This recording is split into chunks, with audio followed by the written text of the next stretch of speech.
গ্রামের বাড়িতে চলে আসছি। অনেক দিন ছিলাম ঢাকা শহরে রামপুরায়। তো রামপুরাতে থাকা অবস্থায় রাত্রে 1টা 2টা 3টা এমনকি 4টাও বাজতো ঘুমাইতে ঘুমাইতে। মোবাইল নিয়ে ব্যস্ত থাকতাম, অনেকের মোবাইল দেখার জন্য ব্যস্ত থাকতাম।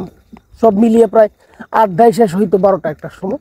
তারপর আসতাম, এসে খাওয়া দাওয়া করে আর কিছুক্ষণ মোবাইল চালিয়ে তারপর ঘুমাইতাম। কিন্তু এখন আবার চলে আসলাম গ্রামে, কারণ আমি গ্রামের মানুষ। গ্রামে আমাকে শোভা পায়, ঢাকা শহরে শোভা পায় না।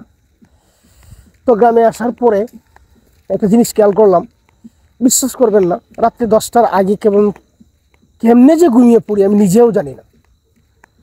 মোবাইল চালাই, বিরক্তকর লাগে, ঘোরাফেরা করি, তৃপ্তি আসে না।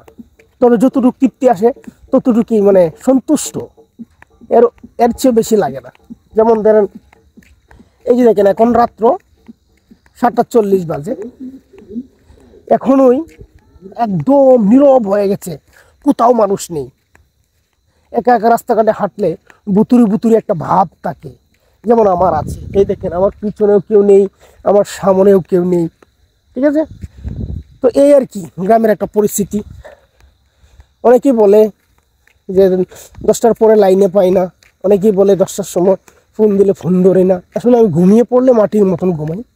এটা আমার সকল পরিচিত জন যাদের সবার সাথে আমি রয়েছি, তারা আমার ব্যাপারটা জানে। তো যাই হোক, গ্রামের যারা তারা অবশ্যই চিনবেন, আর শহরে যারা জন্ম হয়েছে তারা হয়তো চিনবেন না, বুঝবেন না গ্রামের যে দৃশ্যটা। আমরা গ্রামে জন্ম হয়েছি, গ্রামে বড় হয়েছি, এই পরিস্থিতিতে এখনো আছি। এই মাঝে মধ্যে একটি মোটর সাইকেল কিংবা একটি সাইকেল আসে টুকটাক আর কি, কিন্তু একটা ভুতুরি ভুতুরি ভাব আছে। আর আমার সামনে তো অনেক অনেক ভূতের দেখা হয়েছিল। তো যাই হোক,